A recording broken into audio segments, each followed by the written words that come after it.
Hello everybody, this is James Swift, aka Fifi Frost, Big Old Drag Queen, and I'm in Monroe, Louisiana. A quick shout to my Facebook family and my Twitter family. Hey y'all, big hugs. Okay, I would like to dedicate this video to Leelah, who recently, if you've been reading, committed suicide, and she had ties with anti-gay conversion therapy. Many of you know that I survived 17 weeks of brutal anti-gay conversion therapy at the hands of my church that I grew up in. This is not going to be easy. It's going to be a little raw, and I apologize for that, but the message is very important, and I want this to get to the president, the vice president, the speaker, every member of Congress, the Senate, every governor, every mayor, every pastor. Y'all, this has to stop. Okay, with that being said, here goes. I wasn't the most masculine child. That I know it's hard to believe, but it wasn't. And my pastor had told my parents, my mom asked about it, and he was like, well, let's, watch him, see what happens, because if it's that he has a demon that has attached itself to him, then he will go to that homosexual lifestyle, and we will have to do some conversion therapy. And my mom was like, okay, but you could not go to conversion therapy until you were 15 years old. So at age 14, which that was really weird for me, the pastor I was going to pastoral counseling because of my femininity, which was stupid. But as I was approaching my 15th birthday, then I knew that I was going to go away for a little while. That's what I'd been told, and that everything was going to be fine. I had nothing to worry about. And we had a meeting with the pastor, and my parents were asked to come. So they did, and he said that the demon had a stronger grip on me than ever, and that they needed to weaken the demon by beating me, to lessen the demon's grip. Then I needed to endure pain and suffering because I didn't have enough faith in God for me to be heterosexual, so things had to be done. Well, they started right off the bat. They had no problems knocking me around and beating on me and telling me that I was demon-possessed and that I was going to hell. And the pastor told me that if I could not change the direction my life was going, that I could possibly even have my entire family burn in hell because of me. And that, at the age of 14, is not something that you need to tell a child, or that God hates me, or that I'm an abomination, or that I'm broken. It was a lot of stress and a lot of undue worry and praying, God, please fix me, when there was nothing wrong with me. After my 15th birthday, probably around 2 weeks, I was in the bed, and these two men came in, and my parents were standing in the door in the hallway, and they grabbed me, and I'm like, what is going on? And started going, they were taking me down the hallway, and I was screaming out, Mom and Dad, what? And they said, just go with him, James, don't fight it, just go. And I was like, well, okay. So there was a van that was outside, and it's not the tinted windows, slide the door open, grab somebody kind of thing. There were seats in it and all that kind of stuff, but it was a woman sitting in the back, and it was me in the middle. And then in the front, there was the two guys that came in and got me. And we left the house, and I asked them where we were going, and they said, shut up, faggot. I was like, ooh, all right. I know that we were going towards Shreveport because on I-20, as we were going west, I saw some landmarks, some different things that I'd seen before when we had gone to Shreveport. We'd probably been on the road about 45 minutes, and then the lady that was sitting in the back took a thing and put it over my head. And I was like, ooh. And I asked her, I said, Mom, I'm like, what are you going to do? Please, what are you going to do? And she said, nothing. She said, you just don't need to see where you're going. We came up to this place. They took the hood off. Now, you have to remember, my birthday's in December, and it's cold, okay? And I'm still in my PJs. And we go in, and the first thing they do is tell me to take off all my clothes. And I'm scared to death. I am shaking. I don't know what to expect. So I do, and there's a shower, like an open shower stall right there. And they tell me to go in and turn off the water and scrub myself with this soap. And it stunk. I had no idea what the soap was. And then after I finished and I toweled off, then I came back out, and they had this white powder stuff, and they just threw it on me. And I was like, what in the world? And I asked them what it is, and they said, well, you don't really need to concern yourself with that, faggot. And so they gave me a jumpsuit, and there's a concrete floor. And like I said, it is wintertime. I have no underwear, no socks, no shoes, and I've got on this flimsy little jumpsuit that had some snaps in it. And they led me through this corridor, and then there was like a warehouse type space, and it was nothing but chain link rooms.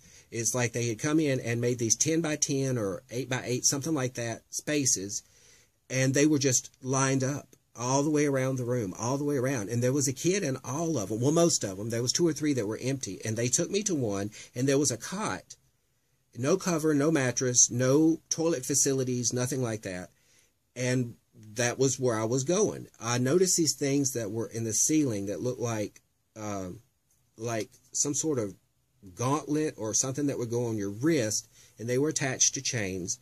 And then I could hear crying and whimpering and stuff. But the first thing they told me after we got in there, you are not allowed to speak to anybody, not even the person next to you. So after they left and everything, and I was sitting there and I was crying and I was scared, and I asked the person that was right there, I was like, what is this? It wasn't a minute before they came in, and there was always some light, but I mean the bright lights. They turned on the bright lights, and they had this really big Bible. I'll never forget it because it had a white binding. It was white, and I'd never seen a white Bible before. My daddy had one, but it was off white, but this was like snow white. And they came in, and they took the lock off my chain link door, and they opened it up, and they took this Bible, and they hit me in the head like 3 times. And I mean, hard. My nose was bleeding. My mouth was bleeding. And I was getting up, and I was going to try to fight. And they said, oh no, demon, you will not resist. And they immediately took me and put my hands up into those things, and had zip ties, and they tightened them up, and they left me there. Well, they pulled off my little jumpsuit too, so I was standing there naked. And I know the sun came up, and then it went back down, and then it came up again before they released me. Then they took me in, and you just pee and poop. That's all you know how to do. You could not move. You could not get down. Now, I was standing. I wasn't suspended in the air, but I couldn't do anything. So I met the head counselor the next day, and he talked to me like I wasn't even a human being. He was talking to the demon that was inside of me, and he was telling the demon that he would be cast out and he would be gone. The process in which they did this was through electroshock therapy, which was not medically supervised. There were ice baths, like the tub. It was a clawfoot tub, and it was not attached to any type of plumbing, so I don't know how they got the water in there or where the ice came from. But you would soak in until you literally turned blue, and they would take you out. The electroshock therapy was, they would attach these, and they're just bare wires with tape to different parts of your body, to my head, to my genitals, and then they would show me pictures. And then if it was 2 men, they would shock the crap out of me. And if it weren't for the washcloth that was in my mouth, I probably would have broken all my teeth. They would sit you down. They had this one chair in another room that had cutouts for your fingers. Okay. And you would go in, and they would zip tie down your arms and your fingers, and they would put these straps across here and across your neck and on your legs and your calves and your ankles. And they would be praying and trying to exorcise this demon out for me. And to make it let go, they would take the round toothpicks, and they would stick them underneath my fingernails, and then my hands are like this. And they would take the rubber mallet and they would pound and pound and pound until the toothpick came all the way up to the top part of your finger. And they did the same thing with your toenails. And the electroshock therapy, well, let's just say it wasn't pleasant. Okay. When I would go into this other room, the one that they had to where they would do the toothpicks, sometimes they just zip tied down your wrist, and I knew they weren't going to do anything with my fingers. But these men would come in and they would talk to me like that they were trying to exorcise this demon. And then they would be around me. Sometimes it'd be 3 or 4. I'm not really sure how many, but one would be reading scripture and the other ones would be taking their Bibles and just beating the crap out of me. And I'm not talking about light taps. There was blood out of the ears and the corners of your eye, and your eyes would be all black, and blood out of your nose, blood out of your mouth. When I left there, I had no toenails and no fingernails. Well, the conversion therapy, according to the head counselor, wasn't working, and that I was only endangering the other people there with such a strong demon inside of me that they sent me home. Mom and Dad were extremely disappointed. I couldn't process in my brain the year before going there with my parents beating me almost daily to prepare me for this, and then what I went through there. And there is so much more to what happened. So much more. But I could not process them treating me this way. And I was a good student. I did everything that I was supposed to do. I didn't lie. I didn't skip school. I did my chores. I did everything that I was supposed to do. And I have very, very little faith in religion. I don't even know if I believe in God. Throughout the years, I have fought against this, and I fought for equality. I've survived 2 brutal hate crimes. I can't even walk out of my house today and go to the mall or something without someone having to say, faggot or laugh or point. The inequality in this country is horrible. It is staggering, and it's infuriating to me that I've spent my 48 years on this planet being judged, being ostracized, and with people saying that being gay is a choice. It is not, because who the hell would choose it? The State of the Union was last night, and they were talking about how they wanted to close Gitmo and how it was un-American and it wasn't for our ideals and that kind of stuff. Well, how is it American to take these children? If you're not going to torture your enemies, then how can you torture the youth in your own country, and label it as a liberty? You're ruining people's lives. You are killing people. You are having people take their own lives for your medieval belief of what's right and wrong. This must stop. It must.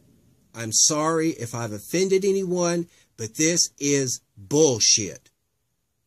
All these pastors and all these people that are, well, we must defend the religious liberties. Really? Is it a liberty to defend to where you torture children just because they're a little bit different?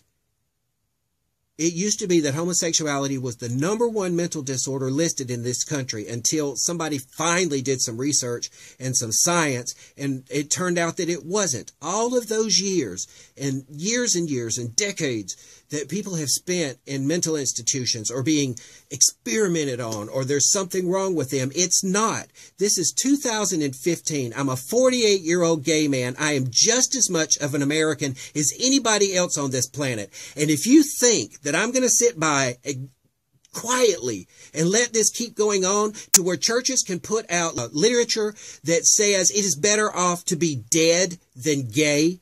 Like for me, I was on the street at 15 because my church told my family that I didn't have enough faith in God for him to cure me and to get rid of me so I didn't drag them to hell.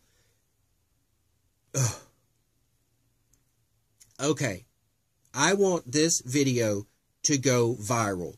I want anti-gay conversion therapy stopped. For the 2 states that are already considering to make it illegal, there already is a stipulation that the churches can do, business as usual because that's a liberty.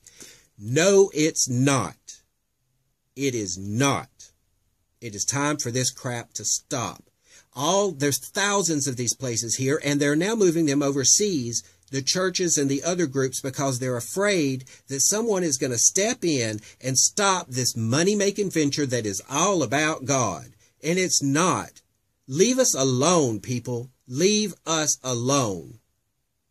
All right. Thanks, y'all. And I'm sorry, but I'm very passionate about this. Bye.